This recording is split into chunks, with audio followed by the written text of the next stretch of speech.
buenas tardes, ¿cómo están? Me alegro de verles como cada martes. ¿Sabrían ustedes reconocer si su hijo tiene una evolución cognitiva o de lenguaje acorde a su edad? Hoy hablaremos del autismo. Soy María Mián, farmacéutica, y esto es Aracena Salud. Comenzamos.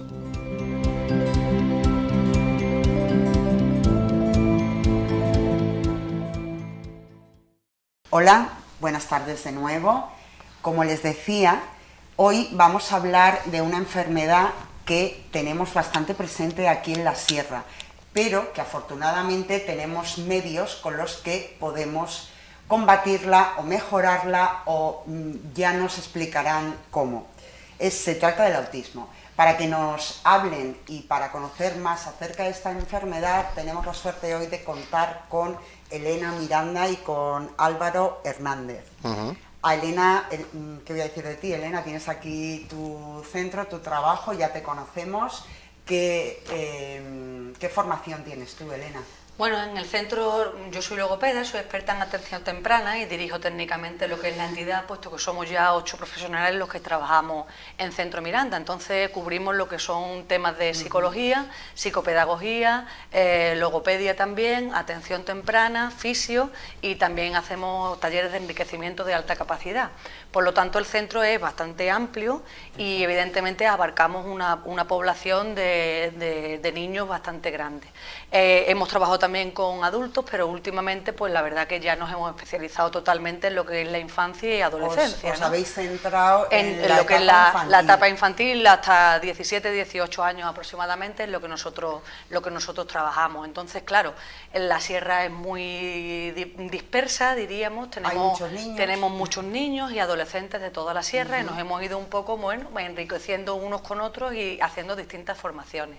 En Centro Miranda atendemos a niños que tienen con autismo, ¿no? Personas que tienen autismo, y a sus familias también, pero sí que es verdad que hemos contactado con ellos, con ANSADE, puesto que ellos se dedican solamente a trabajar con esta población, y además abarcan mucho más que nosotros a nivel un poco individual con el individuo, porque también hacen otro tipo de cosas que os van a explicar a nivel de familia. Entonces, pues de esa iniciativa, efectivamente, es un trabajo complementario, y nosotros también seguimos trabajando con esta población y ellos también, pero en Centro Miranda. Eso te iba a comentar, porque hoy vamos a hablar del autismo. Vuestro centro es mucho más amplio, como has dicho, tratáis muchas más enfermedades o trastornos, no vamos a decir enfermedades. Sí, ahora él te va a aclarar el término de enfermedad, vale, porque... Lo de patología, enfermedad, trastorno, dificultad, la verdad es que la población, digamos, normal de la calle quizás no lo tengamos muy claro, lo podríamos decir, pero hoy nos vamos a centrar en el autismo.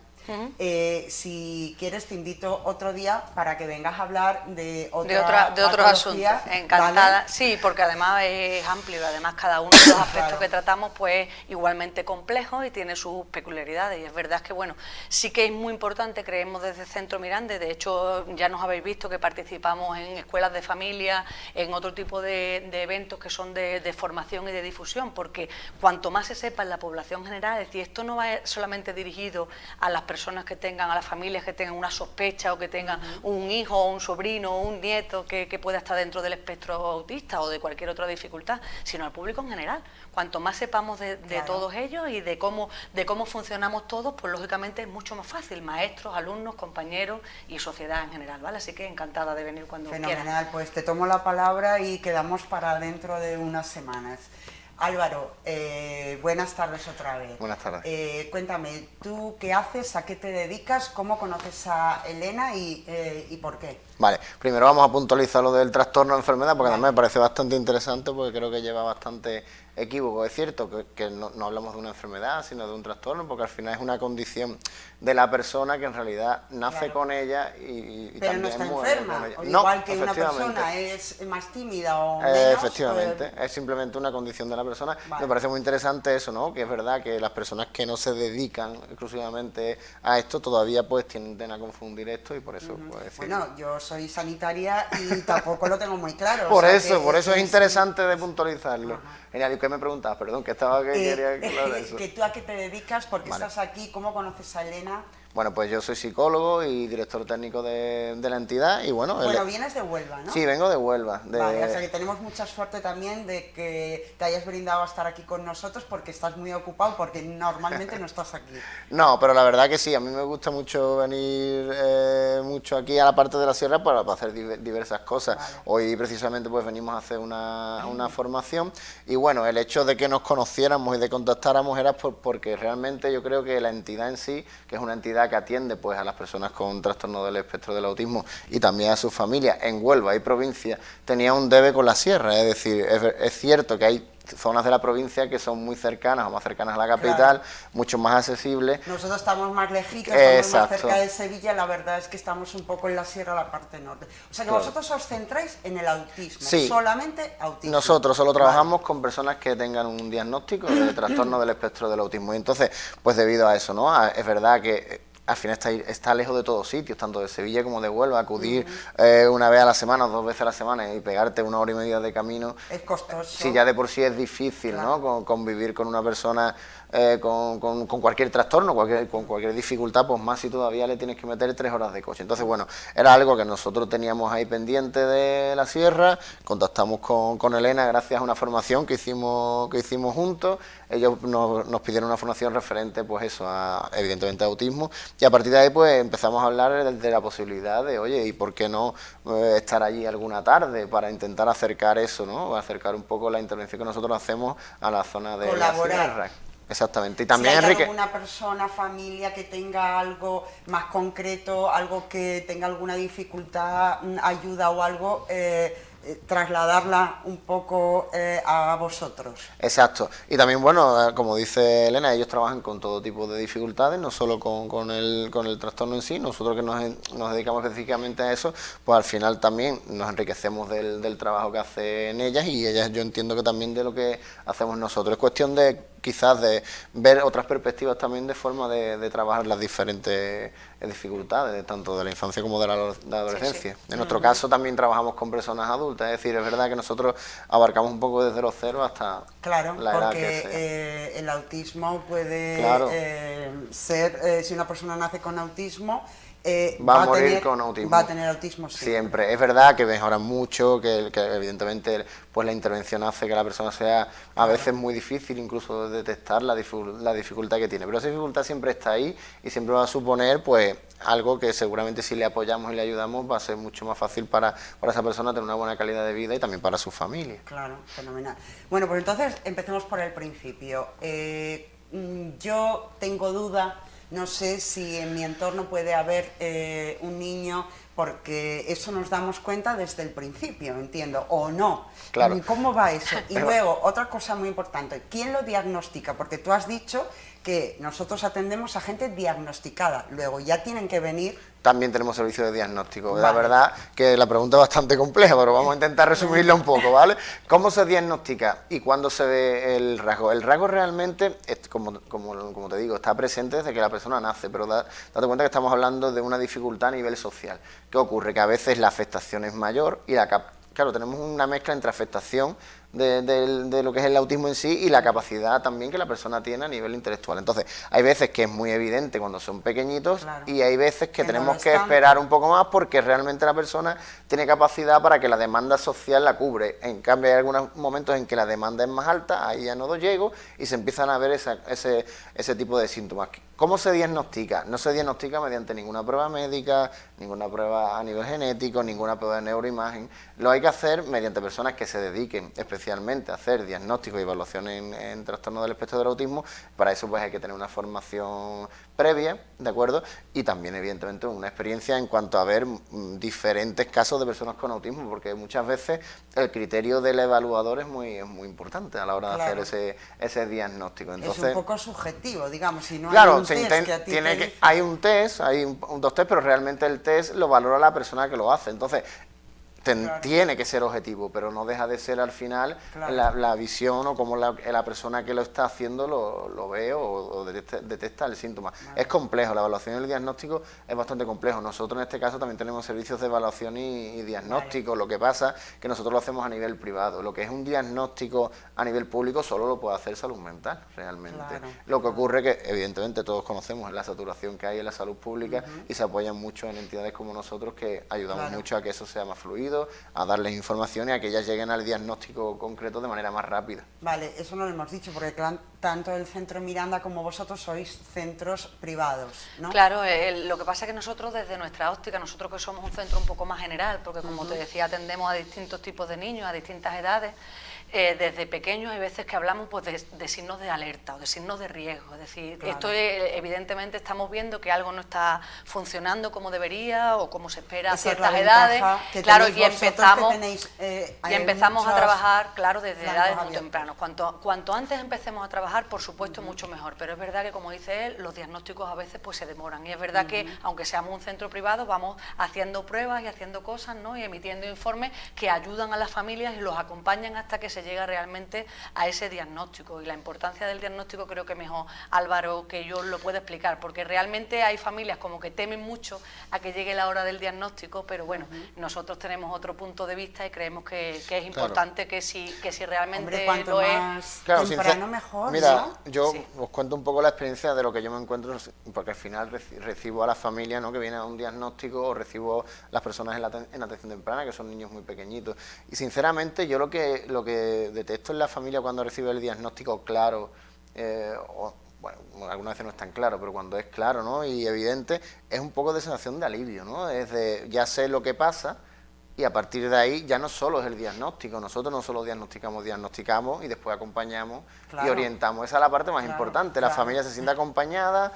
A una familia realmente que no se le da un diagnóstico claro, es una familia que está perdida, en la mayoría de casos, que sufre mucho porque piensa mucho y qué pasará y qué será y qué no será. Aunque el diagnóstico en sí evidentemente no te da una certeza de cómo va a ser tu hijo, tu hija o la persona adulta en el futuro, sí te ayuda un poco a saber, vale, pasa esto, bueno, pues pasando esto sé que hay estos recursos a los que puedo acceder. Yo no me lo quiero ni imaginar, Álvaro, porque ya de por sí, bueno, nosotros somos madres, estamos sufriendo todo el día por los niños, si encima yo no sé lo que le pasa, o sea, todavía con más temor, ¿no? Sí, además, el alivio emocional que siente la familia cuando sabe qué pasa y se siente acompañada hace realmente que la persona en sí afectada vaya a evolucionar mucho mejor. Eso es clave, no solo es el trabajo con el menor, sino o con el adulto, porque ya te digo que al diagnóstico me llegan tanto chicos menores como personas adultas con 50 años, con 60, que pues al final el autismo y los rasgos del autismo es algo que está bastante presente ya en la sociedad y se autorreconocen o se autodiagnostican y vienen a preguntar y vienen a buscar ese diagnóstico. Y la sensación siempre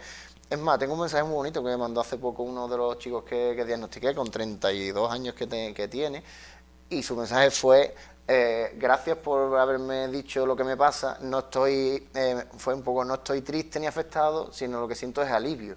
De saber que lo que me pasa se llama de esta forma y que no era yo que era tonto y no quería relacionarme o que tenía que era mal educado. Exacto, tiene ese comportamiento. Vamos ahora a ver cómo ayudarte. Entonces, es curioso porque yo desde fuera pensaría que a lo mejor las familias son un poco reacias. En algunas ocasiones sí, o somos, ¿no? Claro, cada uno, verá, aquí hablar de generalidad es muy difícil en el ser humano, ¿no? Pero bueno, realmente la familia es reacia. ¿Qué ocurre? Que cuando tú ves que tienes una dificultad en casa muy evidente, es difícil ser reacia. Entonces ahí, cuando alguien te da un poco de luz y no te manda más mensajes ambiguos, que es lo que muchas veces pasa en estos casos, ¿no? Pues ya se verá, ya crecerá, es muy pequeño, es muy pequeña. Eso en realidad a la familia le genera un estrés de ansiedad que no ayuda en nada.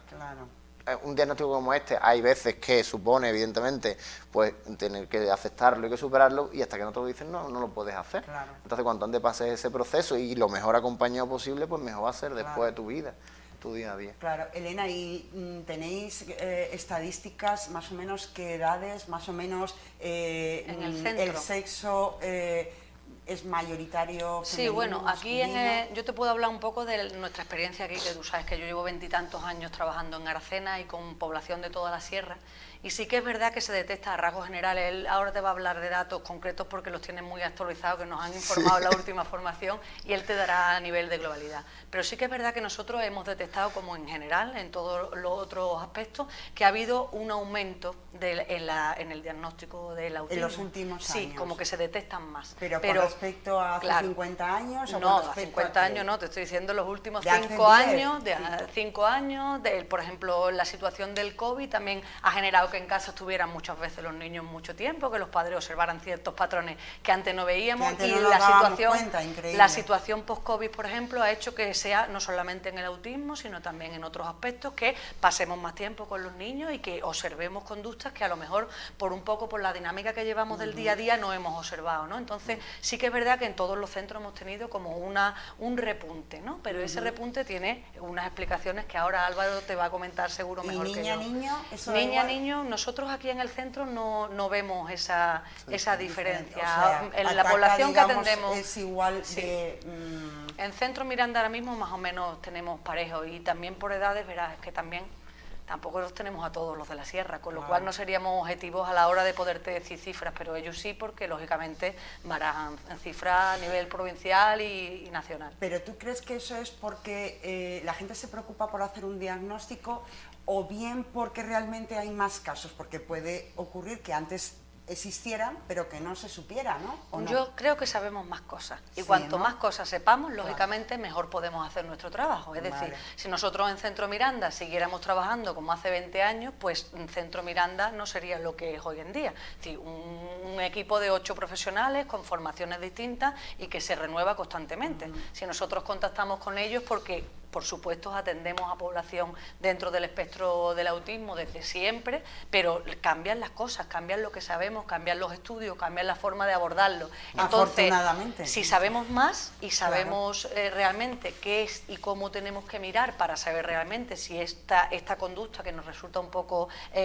fuera de lugar en ciertas edades, pues si realmente se parece o no se parece o podría ser. Entonces, si sabemos dónde mirar, vamos a ver las cosas antes. Claro. Vamos a ver las cosas antes. Entonces, una mejor formación de todos los profesionales, no solamente del ámbito clínico, como somos nosotros, que somos sanitarios, sino también dentro de los colegios, dentro de otras cosas, y de la sociedad en general. Porque es que muchas veces te viene a lo mejor, oye, pues en el cole no me han dicho nada en concreto, o no sé qué, no me han dicho nada, pero su madre o su padre viene con una inquietud muy grande de decir, no será, no podría ser. También hay familias de esas, familias que no lo quieren ver, y otras familias como que tienen esa sensación de que sí, ¿no? De que parece que puede ir por ahí, entonces buscan ayuda muy pronto, cuanto antes, por supuesto, mejor. Qué estupendo. Bueno, los datos de Huelva o de Andalucía. Yo te hablo un poco de datos a nivel, yo creo, nacionales, incluso europeos, ¿no? Que yo creo que son interesantes más que simplemente los datos de aquí. Es verdad que cuando hablamos de hace 5 o 6 años estábamos hablando de una afectación en cuanto al TEA, que te hablo específicamente del trastorno, que llegaba al 1%, aproximadamente 1 de cada 100 personas que nacían eran personas con autismo. En cambio, los estudios más recientes ya nos están indicando que estamos por un 3 y algo por ciento de afectación, y yo diría que un poco más, porque date cuenta que, sinceramente, en cuanto a las evaluaciones, los criterios a la hora del diagnóstico, como te digo, son muy dispares, porque realmente depende del criterio del evaluador, y no todo el mundo tiene a lo mejor esa especificidad a la hora de trabajar con el diagnóstico que podemos tener nosotros, que puede tener Autismo Sevilla o cualquier entidad que se dedique solo al autismo. Entonces, yo creo que hay muchas personas aún sin diagnosticar, muchísimas. Es decir, no es una historia que a veces se cree, ¿no? Que es que diagnosticamos por diagnosticar y nos equivocamos porque decimos que tiene TEA y después no los tiene. No, todo lo contrario, nos equivocamos de decir que no pasa nada cuando realmente sí pasa, más que la otra. Me suena. Que la otra. Eso en la farmacia doy fe de que pasa, no se diagnostican muchas cosas. Exactamente, y después, en cuanto a la afectación en el autismo en sí, es bastante mayor, o sea, hay más cantidad de afectación, más personas, más hombres que mujeres, pero también es cierto que en cuanto al diagnóstico TEA y mujer, que esto daría para hablar mucho tiempo también, pues hay mayores dificultades, porque las herramientas que usamos son herramientas antiguas, y las mujeres tienden a tener unos intereses más sociales y a como a enmascarar más el síntoma, eso hablando siempre de generalidades, ¿vale? Es decir, que es más común que se nos pase una chica con autismo que un chico con autismo, porque normalmente tienden a intentar a socializar más, a ser más agradables, ¿vale? Entonces son factores culturales que no podemos perder de vista y sean así. En cuanto a por qué tenemos más diagnósticos ahora que antes, que tenemos muchísimos más. Yo estoy con Elena en cuanto a que la formación, la información y la sensibilización ayuda mucho a que antes lo que nos parecía una persona extraña, rara, ¿verdad? Y que decías, pues que es peculiar, pues ahora ya le ponemos un nombre y trabajamos para que eso mejore. También ayuda mucho porque estemos hoy aquí hablando, toda la sensibilización que se hace en redes, no sé si habéis visto un programa recientemente que se ha estrenado en una telenacional, Únicos, en el que personas con autismo han entrevistado a personajes famosos, que nosotros como entidad hemos participado, hemos llevado a tres de nuestros chicos allí que participan como reporteros. Sí. Entonces, claro, todo eso hace que personas que a lo mejor nunca habían escuchado antes la palabra autismo, ahora la tengan en todos sitios. Entonces todo el mundo más o menos puede llegar a detectar que, hombre, algo raro pasa. Evidentemente no diagnosticar, que es algo muy específico, pero sí decir, oye, espérate, vamos a ir a este sitio, que aquí esto me suena un poco a lo que vi en la tele o lo que estuvieron hablando en tal sitio. Hablando de la televisión un poco, a veces cuando escuchamos la palabra autismo nos remontamos a unos estereotipos que hemos visto en el cine. Eso te iba a preguntar, porque no debe ser fácil, ya que entiendo que estáis hablando, si tú dices que pasa a veces desapercibido, varios grados. Imagino que desde Rayman, que sería, digamos, lo máximo, habrá niños que casi no se... Tenemos niños no verbales que tienen muchas dificultades de comunicación. Hay diferentes grados, hay diferentes escalas, eso... ¿Qué tipos de trastorno él te lo puede explicar un poco mejor, porque verás, lo de los niveles pues tampoco es que estemos muy de acuerdo, pero sí que es verdad, porque no solamente depende de los rasgos en sí, que identifican lo que es el trastorno en sí. Para que se dé el trastorno y el diagnóstico hay que cumplir unos requisitos, lógicamente, ¿no? Aunque dependan de la formación y de un poco de la pericia del evaluador, que lógicamente tiene una experiencia, y que eso es tan válido, incluso más muchas veces, que la herramienta o el instrumento con los que evaluamos, sea ese test o sea cualquier otro. Es decir, la veteranía se dice, ¿no?, siempre que lógicamente es un grado, pero también tenemos que tener en cuenta que son personas que tienen ese trastorno, es decir, son personas con autismo. Es decir, influye también que su capacidad cognitiva, su capacidad de lenguaje, el apoyo familiar, toda la estructura general, cognitivamente cómo funcionan, si funcionan mejor, si funcionan peor. Entonces, realmente cada persona con autismo es totalmente única y diferente del otro. Por eso hay que hacer una cosa que sea muy a la medida de la persona y de la familia, ¿no? Y ahí es donde está después la dificultad. Pero yo creo que si Álvaro explica... No, lo has explicado perfectamente. Los rasgos, pues sería mucho mejor. Yo creo que lo has explicado perfectamente. Es verdad que cuando hablamos de espectro, ¿no?, hablamos de algo muy amplio, ¿no? La palabra en sí es como un cajón desastre en el que hay muchas diferencias. Yo creo que, mira, bueno, este programa del que hablábamos es una buena experiencia, porque se ve muy bien cómo hay chicos que son no verbales, que no son capaces de hablar, que también tienen autismo, y como hay personas que hablan pues mejor que Elena, yo y tú seguro, y aún así siguen teniendo esos rasgos. ¿Por qué? Porque realmente cumplen unos criterios en común que son comunes, pero no comunes en cuanto a la intensidad y la gravedad de la afectación. ¿De acuerdo? Es decir, ellos todos tienen un problema en la comunicación, pero claro, un problema de la comunicación puede ir desde no hablar hasta no ser capaz de darme cuenta que estoy hablando mucho, o que solo hablo de lo que me interesa, o de no respetar el lenguaje no verbal, de darme cuenta que estás cansada, que estás aburrida.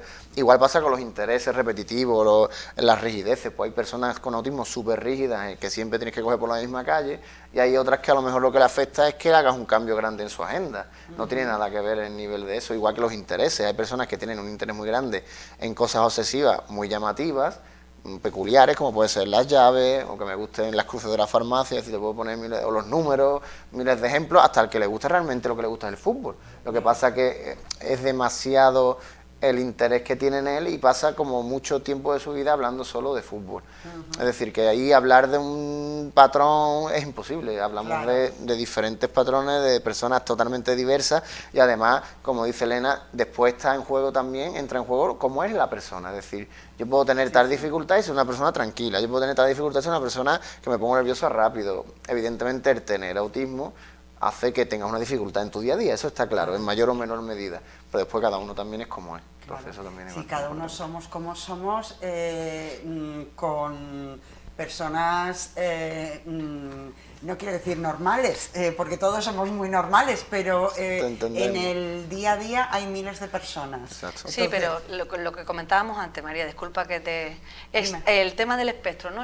Cuando lo explicamos a la familia para que se vea, es como si fuera un abanico, es decir, pongamos que aquí tengo la mayor afectación y en la otra franja la mayor afectación. En el medio hay una infinidad de combinaciones posibles, ¿no? Pero sí que es verdad que esa dificultad en la interacción social pues la comparten todos, es decir, eso es lo nuclear. Y entonces en los medios, en las películas y demás, hemos visto solamente a los dos extremos. Hemos visto a los niños no verbales con los pictogramas, que tienen muchas dificultades, que tienen ecolalias constantes, que se mueven de una forma muy así, eso lo asociamos con autismo. Y también las personas que tienen una altísima capacidad intelectual, que son unos matemáticos excelentes, aunque sean muy obsesivos y tengan también muchos problemas a la hora de pues tener una familia, tener amigos, ¿no? Y tener unas interacciones sociales normativas. Entonces, hasta hace unos años solamente se nos ofrecían los dos aspectos del espectro, ¿no? Como que era muy claro. Sí, y en el medio hay una infinidad de posibilidades, que es lo que estamos intentando dar a conocer, porque tenemos un montón de chavales que están perfectamente, ¿verdad?, integrados, que no tienen, pero claro, hay que ayudarles. Claro, es cierto que es complejo, porque al final es eso, ¿no? Hay tantos colores que enseñar o ver todos los colores en un momento determinado o explicarlo, a mí, por ejemplo, se me hace muy complicado, ¿no? Cuando me preguntan, oye, ¿qué es el autismo? Pues da para un rato. Para un rato. Pues entonces, pues realmente es eso, pero no, el autismo no es una persona que no hable, no se relaciona, que también, ni una persona muy inteligente, que también tenemos en medio un montón de personas. Esto, yo imagino que será un tópico, lo de hacer operaciones matemáticas rapidísimo. En algunos casos es un tópico, en otros casos es real, pero verá, no toda la persona que tiene autismo es capaz de hacer operaciones, ni toda la persona que tiene autismo no es capaz de hablar. Claro, igual que todas las personas que calculen de esa manera tampoco tienen por qué ser autistas. Exactamente. Entonces, pues podemos es complicado. estar ahí un poquito perdidos. Vale. Es complicado, pero también es bonito. Bueno, en cuanto a los niveles, que antes no lo he dicho y que me parece interesante por último resaltar, es cierto que antes el diagnóstico del autismo eran diferentes diagnósticos, ¿vale? Tenemos la persona con autismo, la persona con Asperger, la persona con otro tipo. Y es verdad que recientemente se globalizó todo en la palabra autismo. Es decir, hay personas que tienen diagnosticado un síndrome de Asperger porque anteriormente ese diagnóstico existía, actualmente ese diagnóstico se engloba dentro del autismo. Es decir, una persona con Asperger es una persona con autismo, simplemente que con una afectación menor, ¿vale? Entonces, dentro de lo que es el diagnóstico de autismo, lo que hacemos es ponerlo por niveles, ¿verdad? A mí eso de los niveles no me gusta mucho, pero al final tenemos que dejarnos llevar, no mando yo en esto, ¿no? Hay criterio diagnóstico y tenemos que seguirlo. Entonces, cuando haces un diagnóstico a una persona, tienes que poner si el nivel de afectación es nivel 1, nivel 2 o nivel 3. ¿De qué depende el nivel? Pues de la capacidad que tenga, de la necesidad de apoyo, sobre todo que tenga. Una persona con un nivel 1 es un autismo leve, que es bastante autosuficiente y que podría asemejarse a lo que antes era un diagnóstico de Asperger. Y una persona con un nivel 3, pues una persona con mayor dificultad. ¿Qué pasa? Que también el tema de los niveles es el momento evolutivo en el que haces el diagnóstico, porque un niño con 3 años, lo mismo lo encuadras en un nivel 2, pero dentro de 10 años es una persona totalmente autónoma, ¿vale? Entonces yo siempre explico a la familia que el nivel es algo que hay que poner porque a nivel de recursos y tal cambia, ¿no? En cuanto a porcentaje de discapacidad y todo, y en fin, es un número que tenemos que poner y ya está, pero es algo que siempre es variable. Vale. Bueno, pues entonces ya tenemos al niño diagnosticado. Imagínate que yo tengo un niño así y ahora ¿qué hago? Voy al centro para que me ayudes, me des unas pautas, para que trabajar con el niño, para que se sienta mejor. ¿Cómo es este proceso? Claro, ahora hay que ponerse en marcha. Claro. Es decir, una vez que tú ya has saltado la voz de alarma, hay que ponerse en marcha y se tiene que poner en marcha todo el mundo. Es decir, en el ámbito familiar, el trabajo directo que se hace con el niño, ellos también hacen un trabajo, nosotros también trabajamos con la familia, pero es verdad que trabajamos con la familia en apoyo terapéutico de lo que nosotros hacemos en sesiones. Ellos tienen otros apoyos que son en grupos sociales y también de ocio, de tiempo libre, de cosas que nosotros por nuestra propia estructura de centro, pues aquí no tenemos, ¿no? Y es verdad que por eso nos complementamos de esa forma, pero sí que es verdad que tú después tienes que hacer una entrevista con esa familia y hablar con ellos y empezar a conocer muy bien qué dificultades reales están en el día a día. Es decir, el diagnóstico no hace que tú has diagnosticado a este niño, tiene 6 años y automáticamente yo aplico este programa. Eso no funciona así. ni en el autismo ni en los demás tampoco, ¿eh? Siento decir que no estoy para nada de acuerdo con eso, porque cada niño es igual, da igual el diagnóstico, es decir, cada uno tiene su personalidad, una serie de dificultades, sí, eso ya lo sabemos, pero es que muchas veces se nos olvidan las habilidades. Necesito saber cuáles son sus intereses, sus habilidades, ¿para qué? Para apoyarme en eso, para poder montar una estructura de intervención en la cual pues nos sintamos todos cómodos y poder ir tirando de esas capacidades y empezar un poquito a compensar, ¿no? Y dando un poco pautas a las familias y demás. Y después también es importante, ¿no? Nosotros lo hacemos, me consta que ellos lo hacen, también nosotros la coordinación con los orientadores de los coles, a veces bueno, pues tenemos contactos a través de los tutores, es decir, que hay que tener una cierta predisposición a coordinar todo. ¿Por qué? Porque lo que pasa con la mamá en casa, ¿no? No es lo mismo que lo que pasa dentro de mi consulta conmigo, que está solamente delante de mí, con un ambiente mucho más controlado y que me puede facilitar hacer tareas que son propias de mi entorno, pero claro, ese entorno no es igual que en el grupo clase. Son 25, hay muchos problemas, además de este niño hay otro más, la maestra no sabe muy bien cómo hacer, ¿no? Entonces, las dificultades que tiene la maestra o la familia o nosotros no son las mismas, pero realmente tenemos que poner al niño en el centro y saber muy bien en cada momento intentar ir acompañando a ese niño y a esa familia para irle dando herramientas para solucionar esos problemas que bueno, que tiene dificultad a la hora de afrontarlo. Porque está claro que ese niño va a tener esas dificultades más o menos a lo largo de toda su vida, ¿no?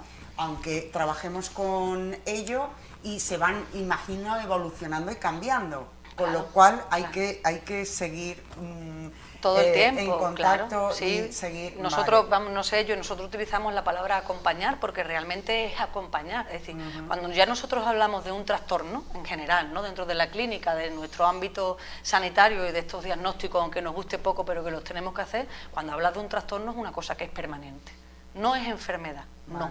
Es trastorno, pero un trastorno es algo permanente, que puede variar, como ha dicho Álvaro, en función de en qué momento estemos. O podemos estar perfectamente y un detonante de la vida, por el motivo que sea, pues resulta que ha saltado y se ha puesto en un nivel de gravedad o de complicación tremenda. Y también al revés. Tenemos casos, ¿no?, que están como muy complicados y de repente, bueno, empezamos a hacer y hay una notable mejoría, todo el mundo lo entiende, parece que ha encajado, parece que ha madurado y verás, de todo, pero y evolucionantes. Y los niños, Elena, suelen estar dispuestos a colaborar, a hacer las cosas que le mandáis, a cambiar un poco, imagino, la rutina. Suelen... Hombre, tenemos sí, nuestras ¿no? dificultades, ¿verdad? Eso te iba a pero los decir. niños... es que esto claro, no se soluciona tan pero fácilmente. a veces también yo creo que son clichés, ¿no? Un poco de, voy al psicólogo, voy al logopeda, y nos imaginamos como en las pelis, ¿verdad? Allí sentado en una clínica. Nosotros lo que tenemos es una clase muy bonita, llena de juguetes. Claro. Los que son pequeños vienen a jugar, los que son adolescentes hacen otro tipo de tareas. Para nosotros el juego es un mecanismo vehicular, ¿no? Que al final el objetivo no es jugar, es a través del juego yo voy sacando un montón de cosas que ellos tienen que ir manejando, pues los turnos, las esperas, el comprender las órdenes, el compartir, el elegir, que muchas veces, por ejemplo, dentro del autismo es una complicación elegir, saber decir que me gusta o que no me gusta, cambiar porque son más rígidos, es decir, cosas que son muy concretas que dependen de las edades, pero realmente, bueno, tenemos nuestras dificultades, pero también es verdad que la experiencia nos va llevando a buen puerto. Como dice Elena, vamos, realmente al final tienen que tomarlo como un juego, ellos tienen que venir a jugar, a pasarlo bien y a partir de ahí ya consigues con ellos un poco los objetivos que buscan, eso es importantísimo. Es así en todo. Álvaro, y bueno, ya más o menos el niño ya sabemos que tiene unas pautas, ahora otro tema importante que ya habéis hablado es la familia, el entorno, que tú estás un poco más especializado. ¿Qué hace esa familia? ¿Qué tenemos que hacer? ¿Cómo hay que tomárselo? ¿Cómo se lo toma? Verás, una vez ya recibes el diagnóstico, ¿no? Pues entras un poco en eso, ¿no? En la aceptación y en ver un poco, sobre todo también una maraña de temas burocráticos, ¿no? De hay que buscar discapacidad, que si la dependencia, en fin, muchos papeleos que en realidad si nadie te ayuda y nadie te orienta son bastante complejos. Exactamente. Nosotros a todo socio de la entidad tiene asesoramiento por nuestro trabajador social, nuestra trabajadora social, que le va a orientar un poco a... Yo no tengo ni idea, porque yo soy psicólogo, pero por eso somos un equipo multidisciplinar y ellos son los que orientan en cuanto al proceso de papeleo que tienen que llevar a cabo, porque esto conlleva una serie de papeleos. ¿Por qué? Porque tener un diagnóstico es una dificultad, pero evidentemente también te da una serie de ayudas para que tú puedas sufragar, porque esto vale dinero, es decir, una intervención, una terapia vale dinero y las familias, muchas no se lo pueden permitir, entonces para eso está el Estado en la medida de lo que puede, de lo que hace, para intentar ayudarles a que eso sea un poco menos costoso. Con la familia en sí, aparte... ¿Cuáles son las tareas o claro, qué deben hacer o cómo ayudar? No, realmente hablar de cosas genéricas, vuelvo a decir que cuesta mucho, ¿vale? Yo siempre lo que les digo es que si se sienten acompañados con nosotros, con el Centro Miranda o con quien sea, están donde deben de estar, sintiéndose acompañados, queridos, valorados y sobre todo escuchados. Entonces, el tema burocrático va así. Después, en cuanto a la intervención, para nosotros es principal que la familia participe, porque realmente, date cuenta que a nosotros nos llegan niños muy pequeñitos, incluso de meses, ¿de acuerdo? Que yo sepa cómo interaccionar con el niño o que el niño conmigo interaccione bien, a mí me interesa muy poco realmente, porque conmigo pasa un 50 minutos a la semana. Claro. A mí me interesa que la madre, que el padre, ya no te hablo solo del padre y la madre, que la hermana, que el abuelo, que la tía, que todo el mundo que esté en la red de apoyo de esa familia, cuanto más grande, mejor, porque quiero decir, una dificultad, al final es una dificultad compartida, sería mucho mejor que solo. Entonces, nosotros lo que les invitamos es a que participen de manera totalmente activa dentro de lo que son las sesiones de terapia, que entren, que vean lo que hacemos, que pregunten por qué lo hacemos, que nos cuenten qué necesitan, y a partir de ahí pues cada familia es un mundo, con algunas se consiguen muchas cosas, otras son más reticentes a entrar, te encuentras un poco de todo, pero nuestra filosofía es que la familia al final es con quien convive la persona y es quien tiene que tener las herramientas para saber qué hacer en determinados casos, no nosotros. Nosotros somos, como yo digo, algo que está y que lo ideal es que un día desaparezca porque ya ellos tengan las herramientas para hacerlo. Y cuando la necesite, pues vuelvan otra vez. Claro, claro. Vale, pero es la familia quien tiene que, la familia o el propio usuario, ¿no? Quien tiene que saber valerse por sí mismo, si no nuestro trabajo realmente no tiene mucho sentido. Si nosotros creamos una dependencia nuestra para seguir, pues no tiene mucho sentido. Es cierto que siempre vamos a estar ahí, que siempre vamos a hacer un apoyo, pero un apoyo puntual, no puede ser la base de todos los problemas que hay, lo soluciona el psicólogo, porque ya te digo que nosotros estamos 50 minutos, por desgracia, o por suerte no podemos estar 375, 24 horas, ¿no? Muchas veces me dicen, oye, ¿por qué contigo se comporta así? Digo, pues sinceramente lo que deberías hacer es, te voy a llevar a mi casa, digo, mira, en vez de llevarte a tu casa, cosa que es prácticamente inviable, es mejor que entres, veas lo que hago yo, intentes hacerlo tú, y seguramente que si a mí me funciona, a ti también te va a funcionar. Claro. Entonces trabajo con ellos de formación, pero no formación en autismo, formación en Pepe, que es tu hijo, o en Luisa, Pepito, que es tu hija, Juanito, en quien sea, formación en tu hijo. Marta, exacto, eso es lo que ayuda, yo creo, claro. y además, hablando... O sea, que estáis de puertas abiertas, sí, digamos. Siempre, nuestras puertas están abiertas siempre, ellos pueden entrar siempre que quieran. Y es que nosotros no hacemos allí dentro nada raro que no se pueda ver, que muchas veces lo que no es nada raro, no es ningún rito extraño, ni nada que es ocultable, realmente es algo que debéis ver qué ocurre. Hay casos en los que estamos hablando de adolescentes o de personas más adultas, que evidentemente si estamos hablando de algo privado no tiene la familia que estar presente, vamos a entenderlo bien, ¿vale? Es decir, si yo estoy trabajando con una persona adulta no voy a meter a su padre a que escuche lo que me está diciendo, depende cuál sea el objetivo de trabajo, pero en objetivos de niños pequeñitos que están pensando en el trastorno, es muy importante que la familia sepa qué le pasa, cómo le pasa y por qué le pasa, y para eso tienen que participar.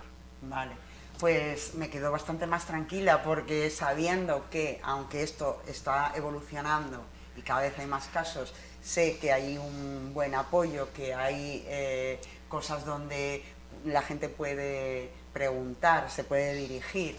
Elena, no sé si te apetece o quieres decir Sí, yo algo. creo que, hombre, que este programa sirve un poco de lo que estamos hablando. Es verdad que, bueno, que estamos en Aracena, que es un ámbito de poco alcance, pero para nosotros es importante, es decir, hacernos oír en todos los medios, la radio, en la tele, en las redes sociales. ¿El por qué? Porque cualquier persona que tenga una duda, que por favor que la consulte.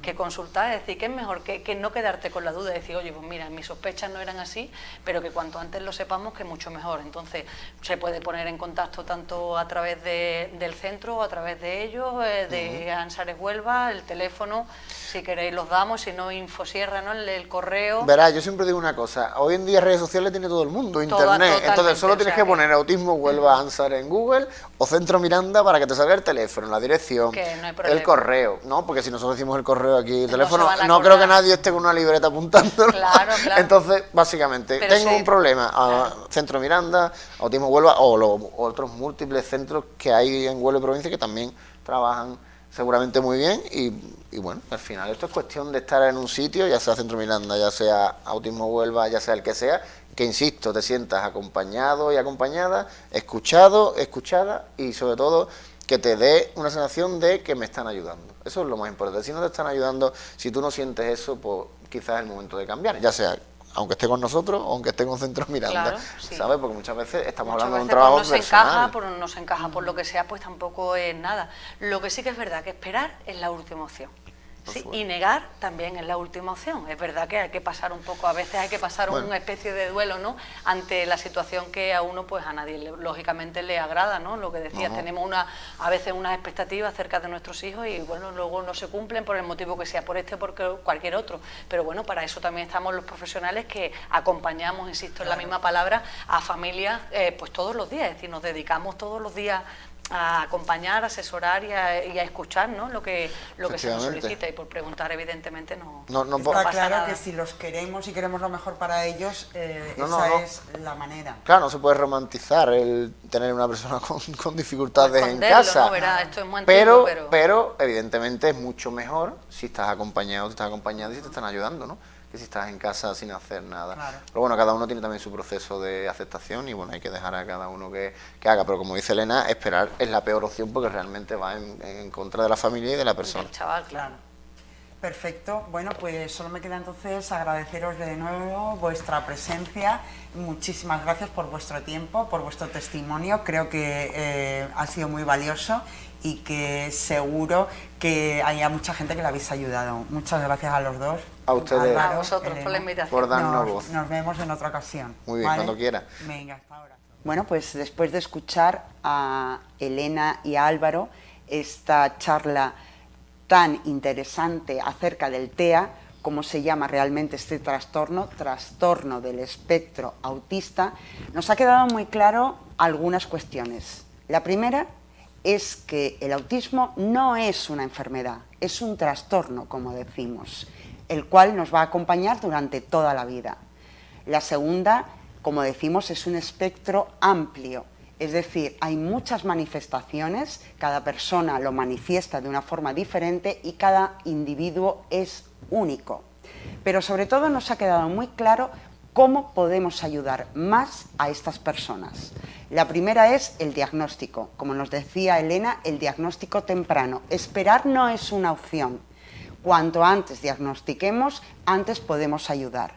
Y la segunda, y la más importante, es la familia, el entorno que nosotros tengamos, hacernos sentir queridos, arropándonos, cercanos con nuestra familia, que se impliquen, cuanta más mejor, padres, primos, sobrinos, tíos, hermanos, porque nos harán que nos sintamos mejor con nosotros mismos.